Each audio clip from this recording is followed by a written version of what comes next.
Түз эфирде күндемий маалымат программасынын жыйынтык тоочу чыгарылышы. Студияда Гүлнур Аманбеталиева, кутмандуу кечиңиздер менен. Бүгүнкү чыгарылышта жаратылыш газына болгон баалардын төмөндөсү Кыргызстандын тарыхында биринчи ирет болсо керек. Газпром бааны ылдыйлатып жана Бишкек ТЭЦин газ менен камсыздоого убада берет.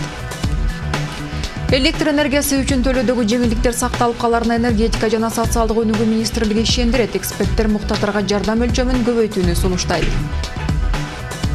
Эмне үчүн эки министр отставкага кетти жана кезекте ким, өкмөттүн курамы кандай өзгөрөт, бардык божомолдор бул чыгарылышта. Уну айдоо үчүн көлүк сатып алуу пайдасыз болот деп убадалайт коргоо кеңешиндегилер жана эң коррупциялашкан схеманы демонтаждоону башташат.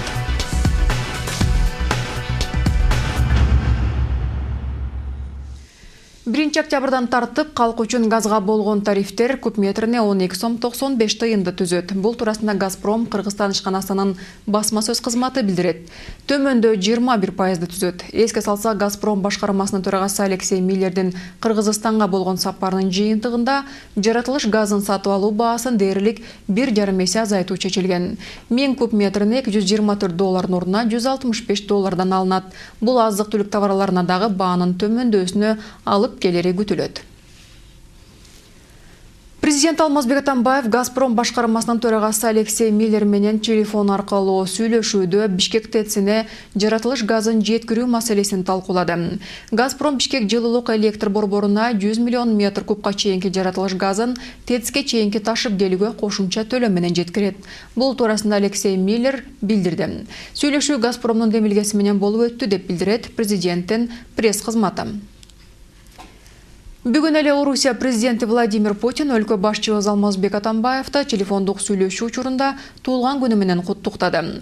Ортобузда орногон өз ара түшүнүшүү жана ишенимди жогору баалайм деген Владимир Путин Алмазбек Атамбаевге ийгилик жана бекем ден соолук каалады. Россия президенти конструктивдүү диалогтун жана биргелешкен иштин улануусуна ишеним артты деп билдирет мамлекет башчыбыздын маалымат кызматы. Белгилей кетсек, Алмазбек Атамбаев бүгүн 58 жашка чыкты. Өлкө башчыбыз куттуктоо телеграммаларын бүгүн бир катар башка мамлекет башчыларынан да алды. Кытай Республикасынын төрагасы Си Цзиньпин Кыргызстан менен Кытайдын ортосундагы эки тараптуу кызматташуунун сезилерлик өскөнүн белгиледи. Казакстан президенти Нурсултан Назарбаев Алмазбек Атамбаевдин ишмердүүлүгү жогорку баага татырын белгилеп, коңшу өлкө бир тууган Кыргызстан менен мамилени чыңдоого чоң маани берерин ишендирди. Өзбекстан президенти Ислам Каримов жакшы коңшулаштык мамиле эки өлкөнүн тең кызыкчылыктарына жооп берерине ишенимин билдирди. Түркмөнстан президенти Гурбангулы Бердимухамедов Алмазбек Атамбаевке ар дайым ден соолукта болуп, күч-кубат жана бакыт таалай калады. Азербайжан президенти Ильхам Алиев Алмазбек Атамбаевди куттуктап жана эки өлкөнүн ортосундагы салттуу достук мамилени мындан ары дагы Азербайжан кыргыз кызматташтыгынын жана өз ара аракеттенүүнүн өнүгүүсүнө жардам болоруна ишеним билдирди. Тажикстандын президенти Эмомали Рахмон өз телеграммасында жакында Душанбе шаарындагы жолугушууну эскерип, ата-бабалар кылымдар бою бап эстеген достуктун, жакшы коңшулаштыктын жана өз ара көмөктөшүүнүн тарыхый мамилелерин тажикели аярлап сактап келе жаткандыгын дагы бир ирет ырастады. Рахмон бул үчүн бардык күч аракетин жумшоого даярдыгын билдирди. Украина президенти Петр Порошенко Украина менен Кыргызстандын ортосундагы өз ара пайдалуу мамилелер достуктун жана конструктивдүү диалогтун негизинде ыраттуу бекемделерине ишенимин билдирди. Өлкө башчыбызга куттуктоо телеграммасын Беларусь президенти Александр Лукашенко дагы жолдоду. Мамлекет башчысы бүгүн эле социалдык фонддун төрагасы менен октябрда ишке ашырыла турган пенсияларды көбөйтүү маселесин талкуулады. Пенсия жогорулатылгандан кийин анын орточо көлөмү 4600 сомго чейин көбөйөт. Жолугушуунун жүрүшүндө социалдык фонддун ишмердигине тиешелүү, ошондой эле төлөмдөрдү администрациялоо жана пенсияларды каржылоо маселелери талкууланды. Алмазбек Атамбаев менен Мухаммед Калый Абулгазиев пенсияларды төлөөдөгү диспропорцияны жоюуга, пенсиянын көлөмү менен социалдык фондко төлөнгөн мүчө акылардын суммасынын ортосунда өз ара байланышты орнотууга багытталып иштелип жаткан чараларды талкуулашты. Президент пенсиялык камсыздоо системасын реформалоо менен пенсиянын реалдуу көлөмүн көбөйтүүгө мүмкүнчүлүк берип, өлкөнүн пенсиялык системасын балансташтырып, жарандарга карата кыйла калыс кылуу зарыл экендигин баса белгиледи. Электр энергияга болгон жеңилдетүүлөр калктын айрым катмары үчүн калтырылды. Учурда алардын тизмектерин каттоо тапшырмасы жүрүүдө. Белгилей кетсек, маянасы, жөлөк пул же пенсиясы 4000 сомго жетпеген жарандар үчүн өкмөт мурдагы жеңилдетүүлөрүн калтырды. Ошондой эле бул кадамдар тоолуу аймактарда жашаган жарандар үчүн дагы сакталып калды. Бактыгүл Сталбек кызы кененирээк. 2009 жылы өкмөттүн токтомунун негизинде электр энергияга жана жылуулукка болгон тарифтер кымбаттатылсын деген чечим кабыл алынган болчу. Бирок калктын чечкиндүү кадамдары бул бүтүмдүн ишке ашуусуна жол берген эмес. Бирок быйыл маселе кайрадан көтөрүлүп, ушул жылдын июлунан тарта 3 фазалуу абоненттер үчүн электр энергия 1 сом 20 тыйынды түзүп калды. Ал эми келерки жылдын апрелинен тарта бул баа менен бардык жарандар электрди сатып алып башташат. Андыктан социалдык жактан мамлекеттин камкордугуна муктаж жарандар арасында азыртан кооптонуулар башталгандай. Пенсионердер 4000 сом пенсиясы ашпаса, bir айда 200 сомдон алат.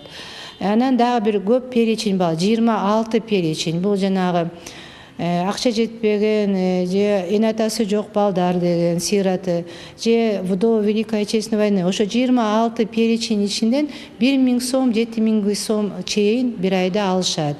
Бул жана энергоносителин чоңойгонго жараша. Бул тизмекте тоолуу аймактарда жашаган жарандар жана мамлекеттик кызматтарда маянасынын көлөмү 5000 сомго жетпеген адистер, пенсиялары 4000 сомго чейин карыялар дагы кирет. Алардын социалдык муктаждыктарына жараша жөлөк пул жана электрге жеңилдиктер каралган. Айтсак, учурда 34 тоолуу аймакка кирген кыштактар бар. Алар үчүн жөлөк пулдар 50% чейин көбөйтүлүп, ал эми энергияны пайдаланууда дагы ошончо жеңилдиктер каралган. Мындан тышкары жөлөк пулдардын көлөмү инфляцияга жараша көбөйтүлүп турары айтылууда. Биз жыл сайын эң төмөнкү кирешен кепилдигин жогорулатабыз. Мисалы айтсак, бүгүнкү күнү 640 сом, ошо 1 ноябрдан баштап биз 705 сомго аз камсыз болгон үй бүлөлөргө, балдары бар үй бүлөлөргө көтөрөбүз. А 1 апрелден 2000 жылкы 1 апрелден баштап аны 810 сомго көтөрө турган биздин оюбуз бар. Бирок муну менен социалдык айырылуу катмардын маселеси чечилди деп айтууга мүмкүн эмес. Анткени келерки жылдан тарта жарык жалпы жонунан 70% кымбаттайт. Ал эми электрди пайдалануудагы жеңилдетүүлөр үчүн мамлекеттик казнадан болгон 3 миллиард сомдон ашуун каражат бөлүнүп турат. Инфляцияны эске алганда бул сумма жеңилдиктерди алып жаткандардын капчыгына жакшы эле соккурушу мүмкүн. Правительство опять обманывает свой народ. Өкмөт кайрадан элди алдап жатпайбы? 70% электр кымбаттайт. Ал эми базар баалары жыл сайын өсүп жатпайбы? Андыктан жөлөк пулдарды дагы ошончо пайызга кымбаттатсын. Ошондо инфляцияга туруштук берүү мүмкүн. Антпесе жакыр үй бүлөлөргө жардам формалдуу гана болуп жатпайбы?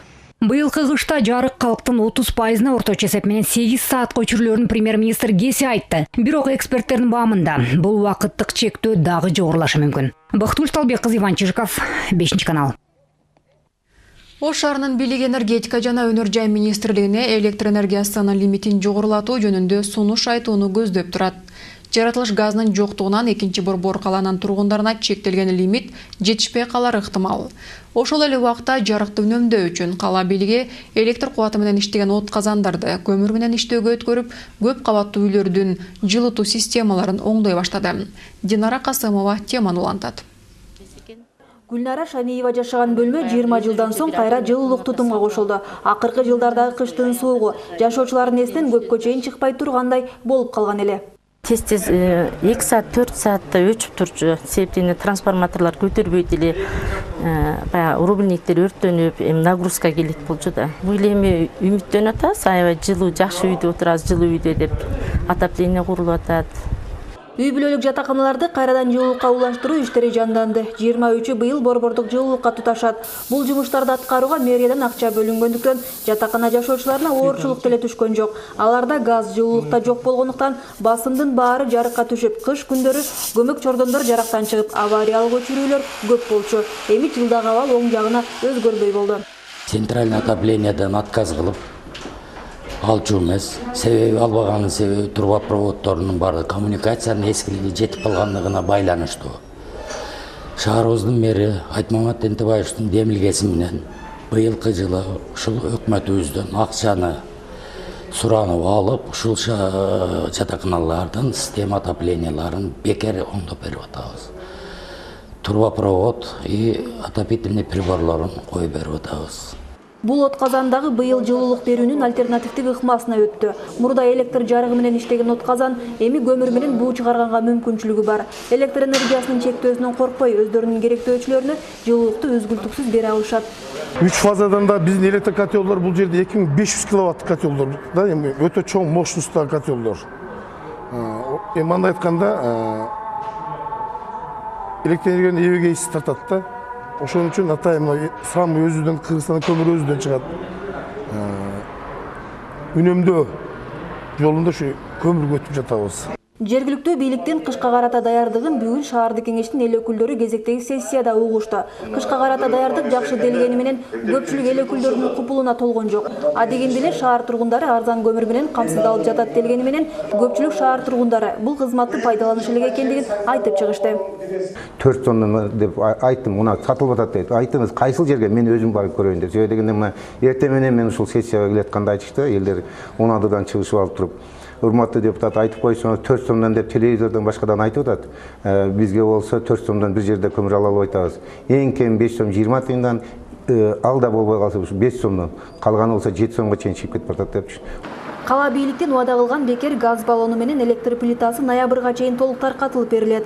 Анткени менен жарыктын үзгүлтүксүз болоору да арсар болуп, жергиликтүү бийликти кооптондуруп турат. Берилген электрдин лимити быйыл да азаят. Андыктан Ош шаарына бөлүнгөн чектөөнү кайра карап чыгуу сунушун энергетика министрлигине жолдогону турушат. Шаардык мэриянын сунушу болуп атат. Ушул шаарда газдын жоктугун эске алып, мындай республика боюнча бирдей мамиле кылбастан Ош шаарына бир өзгөчө мамиле кылып, ушул 26% кыскарууну алып таштоо жөнүндө бир сунуш берип атабыз. Эми бул өкмөт чечүү маселе. Канчалык деңгээлде чечилет, муну алда көрүп жатабыз. Көгүлтүр оттон кол үзгөн Түштүк Борбор калкы эми кышка катуу камданууда. Бирок көмүр отун жага албаган көп кубаттуу үйдүн жашоочулары кыштын күнүндө свет өчүрсө кантебиз, суткалап жарыксыз калбайбызбы деген тынчсыздануулары менен турушат. Шаар бийлиги болсо калалыктардын эшик терезелерин жылуулап, кышканын катуу көрүүгө чакырат. Динара Касымова, Талай Шабанов, 5-канал.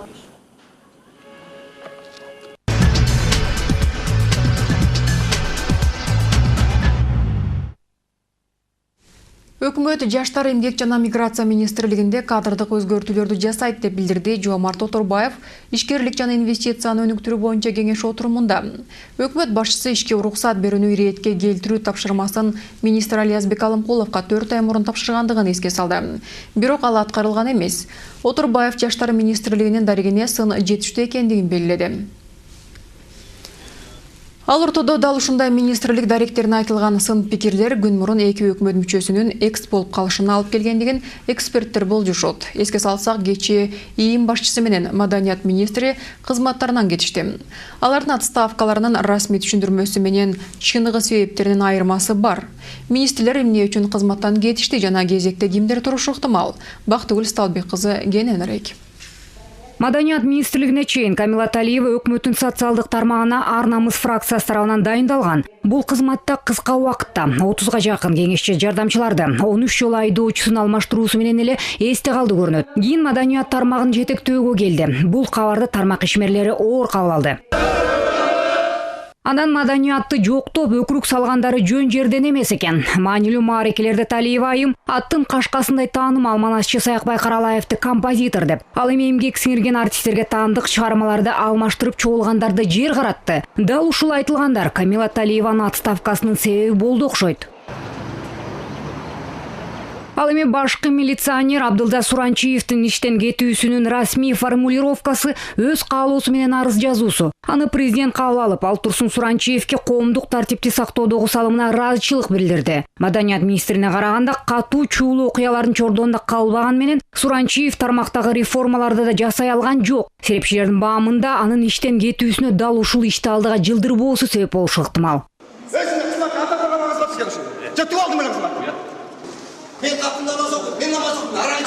Отставкалар темасын улай бүгүн эле Жаштар министрлигинде чоң өзгөрүү күтүлүп жатканын өкмөт башчы билдирди. Министр Алиязбек Алымкуловдун дарегине сын пикир коомчулукта көптөн бери токтобой келет. Ал Турсун интернеттеги социалдык түйүндөрдө аны үйлөнүү үлпөт министри деп да атап алышкан. Эң эле эсте калган иш чарасы катары массалык үлпөттөрдү уюштуруусун айтышып, андыктан жакын арада Алиязбек мырза креслосунан кол жууп калышы толук мүмкүн. Кылган тагыраак айтканда иш кылбаганы боюнча кызматтан кетирүү улана турган болсо, тез менен энергетика министри Осмон Артыкбаев дагы толуктары болжонууда. 2008-2009 жылдардагы электр каатчылыгына сабак албастан, мындан 2 жыл мурда дагы коңшуларга суу экспорттолгону массалык маалымат каражаттарына чыгып кетти. Кышта кыйналарыбызды өкмөт башчы өзү баш болуп айтып жатканын эске алганда, дал ушул Артыкбаевдин кетүүсүнө түрткү болушу мүмкүн. Энергосектор жанагы нагрузканы бере албайт.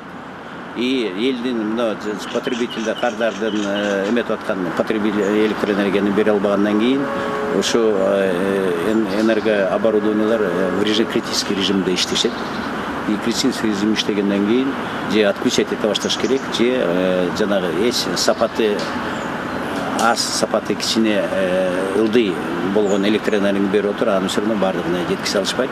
Тилекке каршы саламаттык сактоо тармагы да карабасын арта албай жатыптыр. Динара Сагынбаеванын ысымы жакындагы отставкага кетүүчүлөрдүн арасында да атала баштады. Өлкөнүн коопсуздугу үчүн жооп берген вице-премьер-министр Абдрахман Маматалиев Баткен окуясында туткунга алынып чыкканы маалым. Ал эми быйыл тажиктер менен бир нече жолу арыздашуулар болуп, ондогон чек арачыларын абыт кетишти. Эң кооптусу жагдай азыр деле турукташа электигин жергиликтүү жашоочулар айтышууда. Андыктан бул аткамнерди дагы өз ордунда олтурат деп айтуу кыйын. Коркунучтуу божомолдор өкмөттүн жогорку түзүмү боюнча дагы бар. Жол салуу боюнча 10дон ашуун тендерлерди жеңип, бюджеттик каражаттарды мойсогон компаниялардын бири. Биринчи вице-премьер-министр Тайырбек Сарпашевдин туугандарына таандык. Бул боюнча сында Тайырбек мырза бир позиция төмөнкү кызматта турганда эле депутаттар айтып келишкен. Бул ирет Сарпашевдин иштен кетүүсүнө алдыдагы шайлоонун алдыңкы атрибуту болчу биометрикалык маалыматтарды чогултуу өнөктүгүнүн толук кандуу өткөрүлбөй жатышы себеп болду. Эске салсак, август соңунда биринчи вице бул компанияга расмий старт берип, кийинчерээк жабдуулар алына электигине байланыштуу бул болгону формалдуу иш-чара экени ачыкталган. 8 ай көп болсо 1 жыл отурушпайбы. Ошондуктан чөнтөктөрдү бат-бат толтуруш керек. Бат-бат толтуруш керек. Бирок Бакиевдин да убагында ошондой болду, Акаевдин да убагында ошондой болду система. Эчтеке азыр ошондой эле акыбалда туруп атпайбызбы? Башкаларды алып келсе, эчтеке кыйратып кыла алышпайт. Себеби деген биздин системабыз ошондой иштеп атат. Ар жыл сайын аз эле дегенде 1-2 жолу биз кайтарабыз. Кабинет министрлердин баарын алып чыгабыз, сууруп таштап, и премьер-министр да алып атабыз. Жыйынтык барбы ошо? Өкмөт башчы Жоомарт Оторбаевдин дагы келечектеги саясий тагдырын айтуу кыйын. Андыктан премьердин айланасындагылардын эле эмес, өзүнүн кызматтык орду тууралуу маселеде жакын арада көтөрүлүшү толук мүмкүн. Бактылуу Салбек кызы, Ярослав Калиновский, 5-канал. Премьер-министрдин отставкасынын мүмкүндүгү, өкмөт курамындагы ваканттык орундарга кимделери учурда социалдык түйүн колдонуучуларынын кызуу талкуусунда. Жакынкы эле болочокто министрлик кызматка барып калчулардын арасында тааныш, эстен чыгып бараткан ысымдар дагы жаңырууда. Айдай Манкулова кеткен министр ордуна ким келип калышы ыктымалдыгы тууралуу. Өкмөттүн отставкасы туурасындагы сөз бүгүн эле чыккан жок. Премьер-министр Жоомарт Оторбаевга баштан эле ичи чыкпагандар арбын. Баалардын өсүшү, энергетикадагы каатчылык азыркы жетекчини ого бетер жарга такады. Газ да жок, көмүр да кымбаттайт, күзүндө спекулянттар бааны көтөрүп салат. Ошонун баарынын топтоп келгенде ушул күзгө, кечки күзгө калган өкмөт жаман катуу сокку жейт да, имидж катарынан. Ошон үчүн азыркы кишилер сактап калыш үчүн балким алардын алмаштырып, жаш же болбосо оппозициядан боло турган топту келтирип, анан ага ушул бүт соккуларды жедиргенге аракет кылат. Албетте, азыр өкмөттүн тагдыры толук чечиле элек болгон соң, болочок талапкерлердин так фамилиялары дагы атала элек. Анын үстүнө азырынча көпчүлүктүн көңүлү кече эле бошогон 2 министрлик креслого такалууда. Абдулла Суранчиев кызматтан кете электе эле анын ордун басчу талапкерлердин аттары аталып баштаган. Алар ИИМ орун басарлары Бактыбек Жусубалиев, Кашкар Жунушалиев, Курсан Асанов жана Бишкек шаардык ички иштер башкармалыгынын башчысы Мелис Турганбаев. Акыркы генералдын чүкөөсү Айкүр конуп, ага министрдин милдетин аткаруучу вазипа ыйгарылды. Турганбаев зам министр болуп турганда аны шаарга койгон. Шаарда өзүңөр билесиңер 2 жолу мындайча айтканда революция болгон. Элди тоногон мародерлор болгон. Көчөгө чыгып баягы көп чатак чыгаргандар да көп болгон. Ошол абал кайталанбасын деп мына ошол кишини ушул жака койгон. Бул өзүнүн ишин шаардан көрсөттү. Ошол эле маалда Мелис Турганбаевга тиешелүү терс окуяларды эске салгандар дагы жок эмес. Министрге таянып, эми көчөдө жол эрежесин бузуп чодураңдагандар көбөйбөс экен деп кээ бири бушайман. Генералдын аты менен майы кызматкерлерин коркуткан айым жөнүндөгү видео кечээден бери кайрадан кызуу талкууда.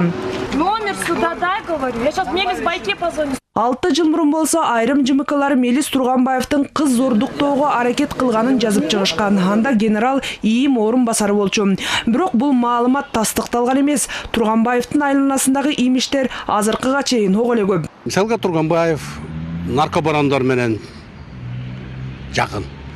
Мисалга Турганбаев уюшкан кылмышкерлерди контролдойт. Мисалга Турганбаев көмүскө экономиканын аталары менен бирге. Мына ушундай көп сөздөрдүн баары тең айтылып келатат. Бирок айтылып келатканда бул акыйкат деген оор нерсе. Бир кишиге жакса, бир кишиге жакпайт. Бул арада Маданият министрлигине ким келет? Азырынча бүдөмүк бойдон. Албетте талапкерлер бар. Алар буга чейин тармакты башкарышкан Султан Раев менен Садык Шернияз, УТРКнын экс-жетекчиси Кубат Оторбаев, эл артисти Керим Турапов, экс-депутат жана журналист Кабай Карабековдор. Мен жакшыман Жумагүл Нусуповна деген эжекеден баш болуп көп министрди көрдүм. Чолпонбек Базарбаевди көрдүм, Даниал Мукашевич Назарматовду көрдүм. Кандай сонун агалардын колунан чыктык. Эми министр болуш үчүн жана сиз айткандай биринчиден өзү жетик билимдүү маданият адам болуш керек. Анан канча күн иштесе дагы ошол маданият тармагын көтөрүүгө белсенген адам келиш керек да. Аны бир Кудай менен бир президент өзү чечет, бирок калыс чечсин. Султан Акимович эски ордуна келсе эч ким деле таң калбайт болуш керек. Ал буга чейин Маданият министрлигин 3 жолу жетектеген. Садык Шернияздагы 2010-догу ыңкылаптан кийин 8 айдай ушул чөйрөнү башкарган. Дал ушул инсанга өкмөт Курманжан датка фильмин тартууну сунуштап, чыгарма ийгиликтүү экранга чыкты. Андыктан жогорку жактагылар ага дагы ишеним артып калуулары ажеп эмес. Албетте бул орун УТРКнын мурдагы жетекчиси Кубат Оторбаевга эле буйруп калбаса, коомдук каналдагы 4 жылдык эмгеги эске алынып. Ал эми эл артисти филармониянын мурдагы директору Керим Тураповдун мүмкүнчүлүгү канча айтуу кыйын. Соңку кездерде анын курулуш тармагындагы жеке ишкердиги терс пикирлерди жаратып келет. Айдай Аманкулова, Кубанычбек Мамытов, 5-канал. Ибрагим Жунусов Кыргызстандын Туркиядагы атайын жана ыйгарым укуктуу элчиси болуп дайындалды. Тийиштүү жарылыкка президент Алмазбек Атамбаев кол койду. Деп билдирет өлкө башчыбыздын басма сөз кызматы.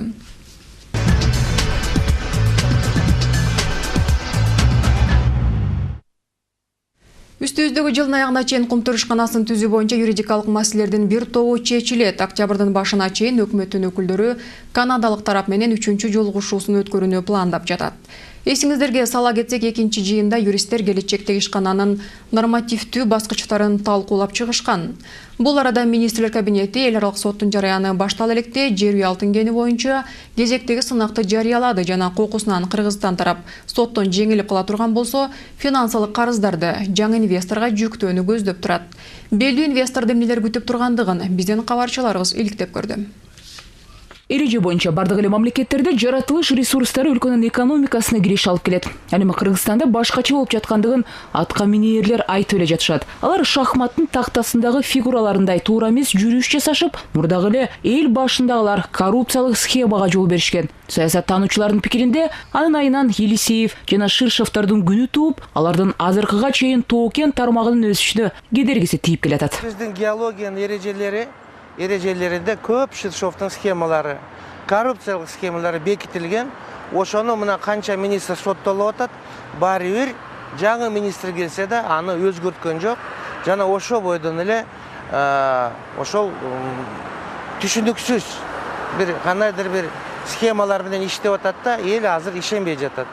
Апрель революциясынан бери 5 жыл өттү. Бирок эч кандай көрүнүктүү жылыштар байкалган жери жок. Тескеринче артка кетүүдөбүз. Ийгиликтүү иштеген ишканалардын даректерине коркутуулар болуп жатат. Буга кошумча өкмөт жер үй кен жерин иштетүү боюнча жаңы сынак жарыялап, казактардын Визор компаниясы менен болгон соттук териштирүүдөгү финансылык карызын жаңы инвесторго жүктөгөнү жатат. Эмнегедир тоокен тармагы акча алуунун куралына айланып бараткандай. 2010 жылга чейин бир топтору бөреки тендерди, лицензияларды, негизи тоо кен тармагын өзүнчө эле бир коммерцияга айландырып алышканга, мындай мошеннический коммерция болуп калган. Бирөө мисалы лицензияны алып алат, анан 1 жыл, 2 жыл кичине анча-мынча бир тыйын сарптап туруп эле, анан бир аз убактан эле кайра эле ошол лицензияны үстүнө миллиондогон доллар кошуп туруп, анан бөлөккө бирөөнө сатып ийчи да. Мына ушундай көп нерсе болгон. Мына ошол себептен уже инвесторлор бирин-бирине да ишенбей калган. Тоо-кен тармагы аягы бүтпөгөн митингдер жана жергиликтүү калктын каршы чыгышынан дагы өнүкпөй жатат. Талас облусунда мамлекет инвесторлордун коопсуздугун камсыз кыла албай койду. Техникаларды өрттөп, инвесторлорду аймактан кууп чыгышты. Мындай мамиле жер үй боюнча боло турган конкурска катыша турган белдүү инвесторлорго жакпай калышы мүмкүн. Мына ошол чуу как раз ошол жана жергиликтүү эл чуулдап атат деген сөздүн өзү инвесторду чет өлкө эмес, өзүбүздү, даже өзүбүздүн ичибиздеги ошол айылдагы эле балдарды качырып атат. Ошол эле адамдар, чуулдаган адамдар кайра эртеси күнү пенсия сурап атат, пособие сурап атат, мектеп куруп бер дейт, больница куруп бер дейт, жол куруп бер дейт. Аны кайсы, аны ким алып келип бериш керек ага? Ошо өздөрү инвесторлорду кубалап жиберсе, жол тосса, чуулдаса, анан көрүнгөн ушакка көрүнгөн сөзгө кирип, ар кандай бир зөөкүрлүк иштерге барышса, анан эртеси күнү кайра акча сураса, муну кантип түшүнүсө болот? Таптакыр түшүнүүгө болбойт да. Кыргызстанда кен жерин өз күчтөрү менен иштетип кете алчу көптөгөн ишкер адамдар бар. Бирок тоо-кен тармагы өтө көп чыгымдарды талап кылган жана тобокелдүү болгондуктан эч ким бул ишкерлик менен алектенгиси келбейт. Ошондуктан эксперттер куру сөз жана популизм менен алаксыбай инвесторлорго ыңгайлуу шарт түзүп берүүсүн айтып жатышат. Биометрикалык маалымат чогултуу үчүн Бишкекте 4 стационардык чогултуу пункту коюлат. Ошондой эле мобилдик топтор тартылат деп билдирет каттоо кызматы. Күн мурун жабдуулар менен иштей турган топту окутуу башталды.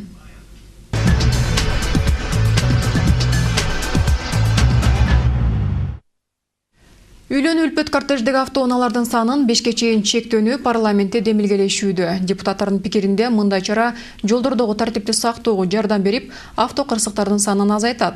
Эл өкүлдөрү катардагы пленардык жыйында дагы кайсы мыйзамдарды карап чыгышты. Кененирээк парламенттик кабарчыбыз Жибек Бегалиева айтып берет. Эл өкүлдөрүнүн күн тартибинде бүгүн болгону 9 маселе. Көпчүлүгүн депутаттар түшкө чейин карап чыгууга үлгүрүп, калган убакытты регламентке ылайык буга чейин кабыл алынган мыйзамдар боюнча добуш берүүгө жумшашты. Эл өкүлдөрүнүн арасында эң көп суроо туудурган маселелердин арасында Бакыт Торобаевдин жаңы мыйзам долбоору. Мурдагы республикачы алыскы аймактардын тургундарын чек араны коргоого тартууну 1 жылдан бери көздөп келет. Мыйзамды аткаруу механизмдерин Торобаевдин тарапташтары өкмөткө жүктөшмөкчү. Кандай тартипте берилет, качан берилет, канча убакытка берилет, мунун баардыгы ошол жерде жазылат. Биз сиздерге мүмкүнчүлүк берип атабыз. Бирок бүгүнкү күндө замандын талабы болуп атат. Мына рас бүгүнкү күндө сиздер камсыз кыла албай атасыздар ошол жерде. Ошол жерге сиздерге бир дополнительный күчтөрдү берели, мүмкүнчө. Чипы болгон учурда эле, чрезвычайный бир происшествие болуп кетип атканда, неме айылды өрттө башка кылып кетип атканда келип бир 20-30 жигит кошулуп турса жаманбы силерге? Коңшу өлкөлөрдө мындай тажрыйба колдонулбагандыгын эске салып, айрым өтө этияттуу эл өкүлдөрү бул мыйзамга дыкат менен мамиле жасоого чакырды. Алар да бизге ушундай атаандашып, эртең ушундай мыйзамды кабыл алып, өздөрүнүн аттууларын, граждандиндерин ушундай куралдар менен камсыздандырып койсо, бул бир ортодон бир инцидент чыгып кетпейби деген мен сунушумда ошону бир карап көрсөңүздөр. Бул да коркунучтуу нерсе. Эртең алар мына Кыргызстан ушундай мыйзам кабыл алыптыр. Эмне үчүн мындай мыйзам кабыл алды? Эмне коркунуч бар деп туруп, алар да өздөрүнүн страховать этип туруп, ушундай мыйзамды кабыл алып койсо. Акыры бир канча депутаттын пикирине карабастан норма добуш берүүгө жиберилди. Дасан Бекешевдин айтымында демилге катардагы иштебеген мыйзам. Документтин аткарылуусун жөнгө сала турган актылар жазылган эмес деп түшүндүрөт эл өкүлү. Дал ушул себептен улам кайрадан экинчи окууга башка мыйзам кайтарылды. Жаштар, эмгек жана миграция министри тарабынан демилгеленген. Аткаминер бүгүн бир катар эл өкүлдөн тил укту. Депутат Бакиров абдан туура айтты. Депутат Ниязалиеванын суурасында деле мен билбейм, мен ишим эмес, тигиндей мындай деп отурат да. Мигранттарга тиешелүү иштин баары сиздики. Ошондой сунушту сиз жогорку кеңешке, өкмөткө киргизишиңиз керек. Фонд түзүш керек болсо, фонд түзүш керек. Тигилже бир булактардан мындай фонд жиналат. жылына мынча жиналат экен, ошондо мынча адамдарды карылып келе алабыз деп туруп, эшикти тешишиңиз керек. Ошондой эле экинчи окууда кылмыш жана кылмыш жаза кодекстерине өзгөртүүлөр киргизилди. Аларга ылайык үйлөнүү үлпөт кортеждердеги автоунаалардын саны 5тен ашпашы керек. Демилгени көпчүлүк депутаттар колдоп беришти. Айрымдар мындай чектөө аркылуу жол кайгылуу кызматынын өкүлдөрүнө акча табууну сунушташты. Ардамыстил Кожобек Рыспаевдин пикиринде үйлөнүү үлпөт кортеждерин майы кызматкерлери коштоосу мүмкүн. Акчалай негизинде албетте. 5 машинаң деле нарушение кылат. Гаи жокчу. Өзүңөр өлүп атпайсыңар, мынакей видео камерасын алып алып туруп белине чейин жыгып алган. Капталындагы айнектерин түшүрүп, 3-4 кыйкырып алган. 3 машина деле ошондой болот, 5 машина деле ошондой болот. Ошон үчүн ушунун бир мыйзамдуу жолун таап, бир жакшынакай кылып кирсек жакшы болот эле. Да биз коммерция өтүп кетебиз, баары эле свадьбаны баары сопровождать этип көчөнү карабай калабыз. Мыйзам 3 окууда кабыл алынып, президент тарабынан жактырылса, көчөдө жарыш мелдештерин уюштурган айдоочуларга каршы колдонгон жаза дагы күчөтүлмөкчү. Жибек Бегалиев, Урмат Мамбеталиев, 5-канал. Айдоочуларды даярдаган атайын мектептерде билим берүүнүн сапаты өтө эле начар. Мындай жыйынтык окуу жайлардын ишмердүүлүгүн текшерген жумушчу топтун маалыматында айтылат. Андыктан айдоочуларды даярдоо жана документтерди сатып алып жаткан системаны тезинен өзгөртүү керек экени белгиленет. Айгерим Жаныкул кызы кенелерек. Бүгүнкү күндө калаада унаа менен байланышкан түрдүү кырсыктар көп эле катталат. Бул көрүнүштөрдүн баары эле жол эрежесин билбеген сабатсыз айдоочулардын айынан дешет адистер. Анын үстүнө унаа айдоо болгон көбөлүктүн аброю төмөнкү деңгээлге түшүп кетти. Кечээ жакында эле айдоочуларды даярдаган атайын окуу жайларды текшерүүдө эптеп эле окутумуш болгон далай мектептердин чала сабат билим беришери аныкталды. Өлкө боюнча жалпы 250ге жакын автомектептин жарымында шарт окуу курал, техникалык каражат деген жок. Андыктан бул тутумду өзгөрткөнгө убакыт келип жетти дешет жумушчу топтун өкүлдөрү. Бүгүнкү болуп аткан процедура, система жана выдача прав баары неме көп нерселерде жабык түрүндө өтүп атат. Ушунун баарын ачыкка чыгарып, анан жана граждандык коомчулук өкүлдөрү да абдан активдүү катыштырып, чогуу бир ачык сайыс жүргөндөй мүмкүнчүлүк түзөлүп деп атабыз. Учурдагы автоунаалардын көптүгүнөн улам транспортко ылайыкталбаган Ордо-Оголадагы башаламандык кырсыктардын баары көп жылдардан бери турукташып калган паракурчулуктун айынан экени белгиленет. Болгону 10 000 сомдун тегерегинде бааланган айдоочулук көлүктү ар бир экинчи адам сатып алууда. Мындан кайра эле коом жапа чегүүдө. А мындай документ алыш оңой. Жарыя аркылуу сүйлөшүп сатып алууга болот. Я по объявлению вам звоню насчет вождения.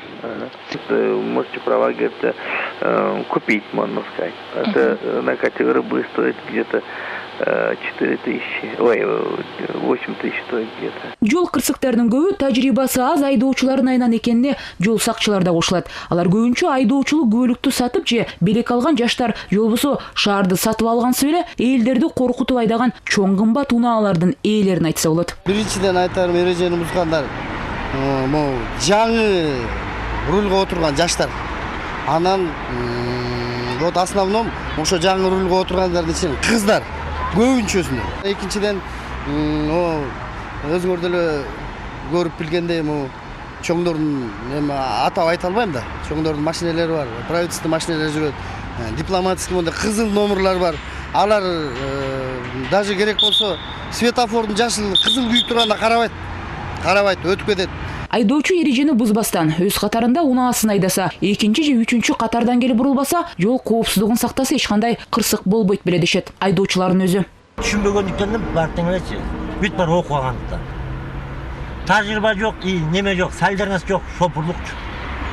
Эч качан. Все спешат, все торопят. Баарыбыз эле шашабыз. Бирок эмне кереги бар? Көз көрүнүп эле кош сызыкты кескен бойдон карама каршы тилке менен чаң ызгытып айдап өткөндүн. Бирок даярдык туурасында же оңой жол менен документ алгандарды кеп кылаардан мурун көлүктү жазып берип жаткан каттоо кызматкерлериндеги коррупцияны жок кылуу керек дегендер жок эмес. Автошколдор действительно аябай начар акыбалга келишкен эл автошколго барбай калышкан себеп же жакшы окутушпайт, өзүнөн өзү эле жоюлат. Если биздин экзаменационный комиссиядагы сотрудниктер патриот болушса, Учурда унаа үйрөтүүчү атай мектептер орточо эсеп менен 6-7 000 сом акча алат. Бул сумма 2-3 айга эсептелген. Бирок инструкторлор бул убакыт аралыгында деле толук кандуу айдоочу болуп калыш өтө кыйын дешет. Андыктан 1-2 жуманын ичинде эле рулга отуруп айдоочу көлүктү сатып алып жаткандар убактылуу гана өзүн алдап жатышкандар дешет. Мындан улам жакшы үйрөнбөй туруп эле автомашинага отура калам деп бир эле өзүн эмес башкаларды майып кылган канчалаган кырсыктар арбын. Андыктан убакытын аяп, экеси акча берип тез эле унаа айдоону эңсегендер рулга отурган кандай жоопкерчиликте экенин сезишсе дешет адистер. Айгерим Жанкул кызы, Илдияр Бектемиров, 5-канал. Күндеми маалымат программасы өз ишин жыйынтыктайт. Алдыда эртеңки күнгө карата аба ырайы тууралуу божомол, кайрадан эфир аркылуу жолугушканча саламатта калыңыздар. Витапрост жыныстык кызматты жакшыртып, көңүлүңүздү көтөрөт. Витапрост чынныгы эркектер үчүн.